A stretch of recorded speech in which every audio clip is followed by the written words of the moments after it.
कहानी का शीर्षक है बड़ी भूल। उस अंधेरे रास्ते पर संतति बड़ी चली जा रही थी। उसको कुछ भी समझ ही नहीं आ रहा था कि वह क्या करे। घर से निकल तो गई थी दक्ष से नाराज होकर। दक्ष ने केवल इतना ही कहा था संतति से कि अभी तक खाना नहीं बना है, इतनी लेट कर देती हो खाना बनाने में, दिन भर न जाने क्या करती रहती हो, कम से कम खाना तो समय पर बना दिया करो। तुम्हें पता है मुझे ऑफिस से आते ही 1 कप चाय पीने के बाद खाना ही चाहिए होता है, फिर भी तुम्हारी समझ में नहीं आता है संतति। दक्ष फिर बोलता है, अगर तुमसे नहीं होता है तो बता दो, मैं कोई कुक रख लेता हूँ। संतति का भी पारा चढ़ जाता है और वह भी गुस्से में बोल देती है, हाँ हाँ, कुक ही रख लो तुम। मेरे बस की बात नहीं तुम्हारी जी हजूरी करते रहना। जब समय मिलेगा तभी बनाऊंगी मैं खाना। बीवी हूँ, तुम्हारी कोई खरीदी हुई गुलाम नहीं या नौकरानी नहीं हूँ। संतति के इतना कहते ही दक्ष खुद ही गुस्से में किचन की ओर चल देता है और खुद कुछ बनाने की सोचता है। संतति को लगता है कि पता नहीं क्या करने जा रहा है दक्ष किचन में, क्योंकि आज से पहले दक्ष और संतति की कितनी भी लड़ाई हुई हो, दक्ष कभी किचन में नहीं गया। संतति भी दक्ष के पीछे पीछे पहुंच जाती है। दक्ष गुस्से में कुकर उठाता है तो संतति को लगता है कि दक्ष कुकर फेंकने वाला है। संतति बोलती है, हाँ हाँ, फेंक दो फेंक दो, अब बस यही तो बाकी रह गया है, बर्तनों को फेंकना। रोजाना इनके काम वक्त पर कर देती हूँ, तब तो तारीफ का एक शब्द भी नहीं निकलता है मुंह से। खाना बनाने में जरा देरी क्या हो गई, चल दिए बर्तनों को फेंकने। मुझे क्या, फेंको, लाना भी तुम्हें ही पड़ेगा। कुल मिलाकर संतति ने दक्ष को इतना उकसाया कि दक्ष ने गुस्से में किचन से 2-4 बर्तन उठाकर फेंक ही दिए, जिनमें संतति के मायके से मिला प्यारा सा मिक्सर ग्राइंडर भी था। अब मायके से मिली हुई चीज़ हर स्त्री को प्यारी तो होती ही है। जैसे ही दक्ष ने मिक्सर ग्राइंडर फेंका, फेंकते ही टूटना तो निश्चित था। फिर क्या था, अब संतति का पारा 7वें आसमान पर था। हाँ हाँ, यही तो करना था तुम्हें, तोड़ दिया ना मेरे मायके से मिला मिक्सर ग्राइंडर। खुद कुछ लेने की औकात है नहीं और जो गिफ्ट में मिला है उसकी कदर नहीं है। जब बात औकात पर आई तो दक्ष को बेहद गुस्सा आया और उसने गुस्से में संतति के गाल पर एक थप्पड़ जड़ दिया। संतति अवाक सी खड़ी देखती रह गई। कुछ देर ऐसे ही खड़े होने के बाद संतति ने दहाड़े मारकर रोना शुरू किया और सब कुछ छोड़ छाड़ कर बेडरूम में जाकर अपने कुछ कपड़े समेटे और निकल ली घर से। दक्ष ने गुस्से को रोक कर तथा खुद को संभालते हुए आगे बढ़कर संतति को रोकना चाहा, किंतु इस समय तो संतति के दिमाग में भी गुस्सा भरा हुआ था। वह कहाँ रुकने वाली थी। वह तो उसके मायके से मिली प्यारी मिक्सी दक्ष ने तोड़ दी थी। दूसरे संतति को इतनी जोर से थप्पड़ जड़ दिया था, संतति के गोरे गाल पर दक्ष की उंगलियों के निशान उभर आए थे। संतति दक्ष के रोकने से बिल्कुल न रुकी। गुस्से में घर से बाहर निकलकर रास्ते पर बढ़ चली। कुछ दूर पैदल चलकर ऑटो रिक्शा वाले को देखने लगी। तभी एक ऑटो आते हुए दिखा। ऑटो वाले ने भी संतति को देखकर ऑटो की रफ्तार धीमी कर दी। संतति ने ऑटो वाले को आवाज़ लगाई। ऑटो वाले ने ऑटो रोक दिया। संतति ने अपना बैग उठाकर ऑटो में रखा तथा स्वयं भी उचककर ऑटो रिक्शा में बैठ गई। ऑटो में बैठते ही संतति के नाक और दिमाग में शराब की तेज गंध चढ़ती चली गई। शराब की गंध नाक में चढ़ते ही संतति का दिल धक से कर गया। अब संतति के दिमाग में आया कि रात का समय है और वह गुस्सा करके रात में घर से निकल गई। ऑटो वाले ने ड्रिंक की हुई है, कहीं ऑटो वाले ने कोई बदतमीजी कर दी तो। फिर संतति दिमाग में आए विचारों को झटकते हुए ऑटो वाले से बोलती है, भैया बस स्टैंड चलो। ऑटो वाला पूछता है, कौन से बस स्टैंड मैडम? संतति सोचती है, कौन से बस स्टैंड जाना है, मुझे तो पता ही नहीं है। क्या बस स्टैंड भी अलग अलग हैं?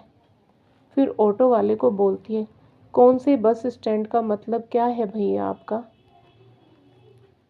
बस स्टैंड ले चलो जहाँ से बस मिलती है। ऑटो वाला समझ गया कि ये मैडम पहली बार बस से कहीं जाने वाली है। इनको नहीं मालूम कि जहाँ इन्हें जाना है वहाँ जाने के लिए बस कौन से बस स्टैंड से मिलेगी। ऑटो वाला फिर संतति से बोलता है, अरे मैडम, आपको कहाँ की बस पकड़नी है? आपको जाना कहाँ है? संतति ऑटो ड्राइवर को बताती है जहाँ की बस उसको पकड़नी है। तो ऑटो ड्राइवर बोलता है, मैडम, वो बस वो बस स्टैंड तो बहुत दूर है, मैं तो वहाँ तक नहीं जाऊँगा, आपको चौराहे से दूसरा ऑटो लेना होगा। संतति बोलती, अरे भैया, मुझे नहीं पता कहाँ से कैसे ऑटो लेना है, भैया आप ही छोड़ देना प्लीज़ बस स्टैंड तक मुझे। मैडम, और मुझे भी घर जल्दी जाना है और वहाँ जाऊँगा तो मैं घर पहुँचने में लेट हो जाऊँगा। अरे भैया प्लीज़, आप किराया फालतू ले लेना पर मुझे बस स्टैंड छोड़ दो। संतति गिड़गिड़ाते हुए सी बोलती है, अच्छा ठीक है मैडम, आप परेशान ना हो, मैं आपको बस स्टैंड छोड़ देता हूँ। यह कहते हुए ऑटो ड्राइवर ऑटो को बस स्टैंड की ओर जाने वाली सड़क पर बढ़ा देता है। कुछ देर बाद संतति से बोलता है, अच्छा मैडम, सर्दी की ऐसी सुनसान रात में आप अकेले क्यों जा रही हैं दूसरे शहर? ऐसे समय पर तो बस में भी सवारी कम ही मिलेगी आपको, हो सकता है ना भी मिले बस में कोई सवारी। आप अकेली महिला लंबे सफ़र पर कैसे जाओगी मैडम? क्या इतना ज़रूरी है रात में जाना? क्या कोई और नहीं है आपके घर में साथ जाने को? संतति अचकचाते हुए बोलती है, अरे अरे वो हाँ भैया, बस अचानक ऐसी ही इमरजेंसी आ गई सो जाना पड़ रहा है। क्यों मैडम, आपके पति नहीं है क्या? क्या वो कहीं बाहर काम करते हैं? ड्राइवर के सवालों से संतति खींच जाती है और मन ही मन ड्राइवर को भद्दी सी गाली देती है और फिर छिड़ते हुए कहती है, अरे भैया, आप अपना काम करो ना, मुझे जल्दी से बस स्टैंड पहुंचाओ। आपको क्या लेना देना इस बात से कि मेरे घर में कोई है या नहीं मेरे साथ जाने को? ऑटो ड्राइवर बोलता है, मैडम मुझे क्या लेना देना, बस आपको यूँ सर्दी की सुनसान रात में घर से दूर दूसरे शहर अकेले जाने का सुनकर कुछ अजीब लगा। मुझे इंसानियत के नाते चिंता हुई सो पूछ लिया। संतति ड्राइवर की बात का कोई जवाब नहीं देती है, चुपचाप बैठी रहती है। ऑटो ड्राइवर समझ जाता है कि संतति उसकी बातों से चिढ़ गई है। वह मन ही मन सोचता है, मुझे क्या, मरने दो, खपने दो, ऐसी घमंडी लड़कियों के साथ ही तो दुर्घटनाएं होती हैं। जरूर अपने पति से झगड़ा करके निकली होगी घर से। करीब 20 मिनट में ऑटो ड्राइवर संतति को बस स्टैंड पहुंचा देता है। बस स्टैंड के अंदर ऑटो ले जाकर एक तरफ खड़ा करके संतति से बोलता है, मैडम, मैं आपके शहर जाने वाली बस का पता करके आता हूँ, आप यहीं ऑटो में बैठी रहना। और फिर पूछताछ वाले काउंटर पर जाकर वहाँ बैठे व्यक्ति से कुछ बात करने लगता है। ऑटो में बैठी हुई संतति बस स्टैंड पर चारों तरफ नज़र दौड़ाती है। वहाँ इक्के दुक्के लोग नज़र आ रहे होते हैं। अब तो संतति को भी डर सा लगने लगा है।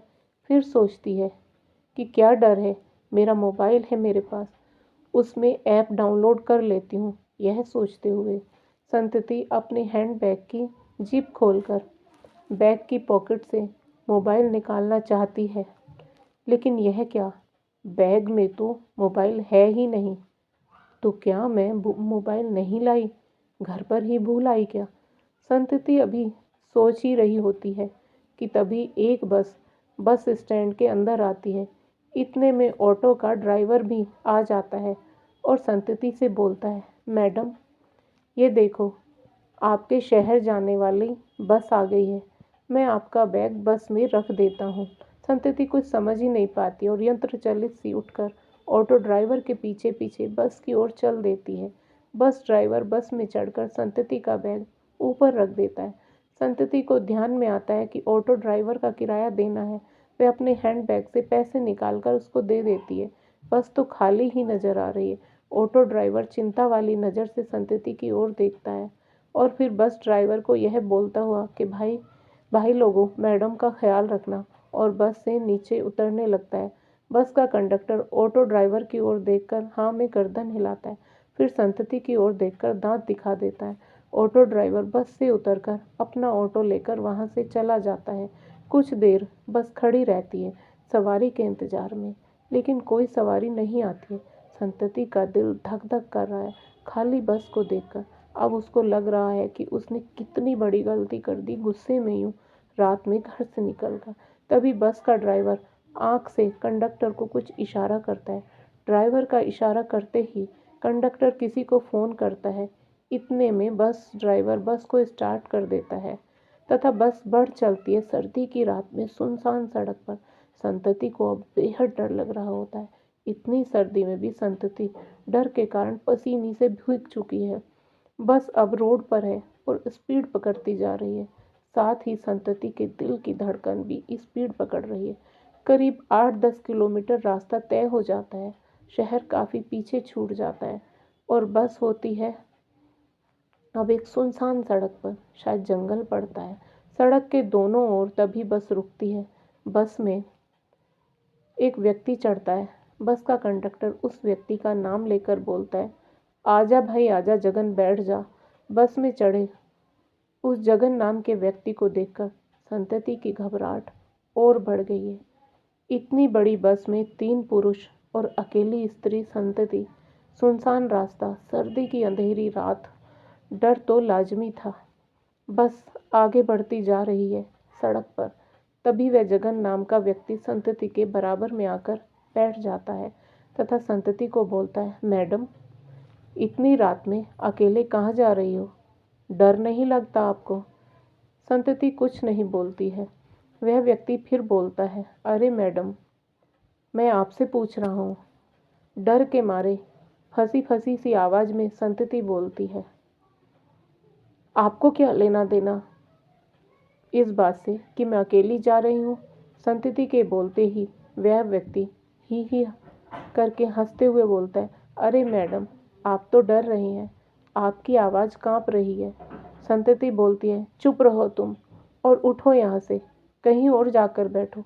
इतनी बड़ी बस है, यहीं बैठना ज़रूरी है क्या तुम्हारा? फिर कंडक्टर से बोलती है, भैया उठाओ ही नहीं यहाँ से। संतति जैसे ही कंडक्टर को यह बोलती है, वैसे ही वह जगन नाम का व्यक्ति अचानक बहुत बड़ी गुस्ताखी करता हुआ संतति का हाथ पकड़ते हुए कहता है, अरे मैडम, डरिए मत, मैं आपको कुछ नहीं कह रहा हूँ। उस व्यक्ति के द्वारा अपना हाथ यूं पकड़े जाते ही संतति की आंखों में गुस्सा उतर आता है और वह तड़ाक से एक थप्पड़ जगन के मुंह पर मारती है। संतति के थप्पड़ मारते ही वह जगन नाम का व्यक्ति संतति का हाथ पकड़कर मरोड़ देता है। संतति के मुंह से एक तेज चीख निकलती है और वह बस के ड्राइवर से बोलती है, भैया देखो, यह व्यक्ति बदतमीजी कर रहा है। संतति के यह बोलते ही ड्राइवर बस को सड़क से नीचे उतारकर साइड में खड़ी कर देता है। वह जगन नाम का व्यक्ति संतति पर टूट पड़ता है। संतति समझ जाती है कि इस व्यक्ति का इरादा नेक नहीं है। तभी बस ड्राइवर बोलता है, जगन क्या कर रहा है, आराम से बैठ जा। और यह कहते हुए बस ड्राइवर संतति के पास आकर संतति के कंधे पर हाथ रखते हुए बोलता है, डरो मत मैडम। संतति को बस ड्राइवर का यूं उसे छूना कुछ सही नहीं लगता है और अब वह समझ गई है कि अपने गुस्से पर काबू ना करके घर से यूं अकेले निकल आने की गलती की वजह से वह आज मुसीबत में फंस चुकी है। ड्राइवर बोलता है, अरे मैडम, मैं तो आपसे सहानुभूति दर्शा रहा हूँ, आप मुझसे भी डर रही हैं। यह कहते हुए बस ड्राइवर आगे बढ़कर संतति को अपनी बाहों में भरने की कोशिश करता है, संतति ड्राइवर की पकड़ से बचकर बस में पीछे की तरफ भागती है। तभी जगन उस पर झपट्टा मारता है। उतनी देर में बस के पीछे वाली सीट के पीछे से ऑटो ड्राइवर निकल कर आता है और जगन को धक्का मारता है। ऑटो ड्राइवर के द्वारा किए गए हमले से जगन तेजी से गिरता है और उसका मुंह बस की सीट पर लगता है और उसकी नाक मुंह फट जाते हैं। ऑटो ड्राइवर संतति का हाथ पकड़कर बस के पीछे के दरवाजे की ओर भागता है। बस ड्राइवर और कंडक्टर उन दोनों के पीछे दौड़ते हैं, किंतु रास्ते में पड़े जगन के पैरों में उलझकर गिर जाते हैं। इतने में ऑटो ड्राइवर संतति का हाथ पकड़े हुए बस का दरवाज़ा खोलकर बस से नीचे कूद जाता है। उनके नीचे कूदते ही एक कार आकर उनके पास रुकती है। संतति तो डर से कांप रही होती है। कार का दरवाज़ा खुलता है और एक व्यक्ति तेजी से संतति की ओर बढ़ता है। संतति और अधिक डर जाती है तथा उसके मुख से तेज चीख निकलती है और वह बेहोश हो जाती है। संतति कुछ समय बाद जब बेहोशी से बाहर आती है तो वह स्वयं को अपने घर में अपने बिस्तर पर लेटे हुए पाती है तथा उसके पास में बैठा हुआ है दक्ष। दक्ष को देखते ही संतति सब कुछ भूलकर उठकर रोते हुए दक्ष के सीने से किसी नन्हे बच्चे की भांति चिपक जाती है। दक्ष संतति के सिर को सहलाते हुए बोलता है, मत रो संतु, अब तू अपने घर में है, अपने दक्ष के साथ। धीरे धीरे संतति संभलती है, फिर दक्ष के सीने से लगे लगे पूछती है, लेकिन दक्ष, मैं यहाँ कैसे? क्या ऑटो ड्राइवर? फिर दक्ष बोलता है, संतति, जब तुम गुस्से में घर से निकलकर ऑटो में बैठी थी तभी मैं भी अपनी कार से ऑटो के पीछे पीछे चल रहा था। जब ऑटो वाला तुम्हें बस में बैठा आया तब मैंने ऑटो वाले से पूछा, ऑटो वाले को अपना परिचय दिया। तब ऑटो वाले ने कहा, साहब, मुझे तो डर लग रहा है। बस में बस ड्राइवर और कंडक्टर के अलावा कोई और नहीं है। फिर हम दोनों के बीच बात होती है। उतनी देर में बस चल पड़ती है। ऑटो ड्राइवर झपट कर बस के पिछले दरवाजे से बस में चढ़ जाता है। जब मैं कार में जाकर कार को स्टार्ट करता हूँ तो सर्दी के कारण कार को स्टार्ट होने में थोड़ा समय लग जाता है। तब तक बस स्टैंड से निकल चुकी होती है। मैं कार की स्पीड बढ़ाता हूँ। जब बस वहाँ रुकती है तब तक मैं बस के नज़दीक पहुँच जाता हूँ और भला हो उस ऑटो ड्राइवर का जो हमारे लिए मसीहा बनकर आया। मैंने रास्ते से पुलिस को फ़ोन कर दिया था। पुलिस बस के ड्राइवर और कंडक्टर तथा उस तीसरे व्यक्ति को पकड़कर ले गई। तुम्हें मैं घर ले आया। अब कल हम दोनों को पुलिस स्टेशन चलना होगा। संतति, हम दोनों से बहुत बड़ी गलती हुई। तुम गुस्से में रात में घर से निकली और मैंने गुस्से के कारण तुम्हें रोका नहीं। तीसरी गलती हमने यह कर दी, ना तो तुम ही बस स्टैंड पर जाकर समझी कि ऐसी सुनसान रात में तुम्हारा अकेले सफ़र करना ठीक नहीं है, और ना ही मैंने भी ये सोचा कि अभी भी बस में चढ़कर तुम्हें उतार लूँ, रोक लूँ तुम्हें अकेले जाने से। बेवजह के एटीट्यूड में रहे हम दोनों की गलती की वजह से बर्बाद हो जाता हमारा जीवन। तभी संतति रोते हुए बोलती है, दक्ष, मुझे माफ़ कर दो। मैं न जाने किस घमंड में घर से निकली थी। थैंक यू सो मच दक्ष, मेरा इतना ख्याल रखने के लिए, मेरी परवाह करते हुए मेरे पीछे पीछे आने के लिए। दक्ष बोलता है, संतति, तुम भी मुझे माफ़ कर दो। छोटी सी बात पर इतना क्रोध करने के लिए, तुम्हें थप्पड़ मारने के लिए। सॉरी संतु। दोनों पति पत्नी एक दूसरे से गले लगे हुए एक दूसरे से माफ़ी मांगते हैं और कभी भी एक दूसरे से दूर न जाने की कसम खाते हैं, और साथ ही कसम खाते हैं ऐसा कोई भी कदम ना उठाने की। मॉरल, दोस्तों, रिश्तों में कहा सुनी नोक झोंक होती रहती है, पर ध्यान रखें, क्रोध में संतति और दक्ष जैसा कदम ना उठाएं। घर में रहते हुए ही एक दूसरे को समझने संभलने का समय दें, तो कम से कम किसी बड़े हादसे की चपेट में आने से तो बचे रहेंगे। दोस्तों, आपको आज की कहानी कैसी लगी? कृपया कमेंट करके अवश्य बताएं। और यदि आपको कहानी पसंद आई हो तो कहानी को लाइक करें, शेयर करें और साथ ही एक और कहानी चैनल को सब्सक्राइब करें। फिर मिलेंगे दोस्तों एक और नई कहानी को लेकर। तब तक आप अपने परिवार के साथ हंसते रहिए, मुस्कुराते रहिए, खुश रहिए। राधे राधे प्यारे दोस्तों।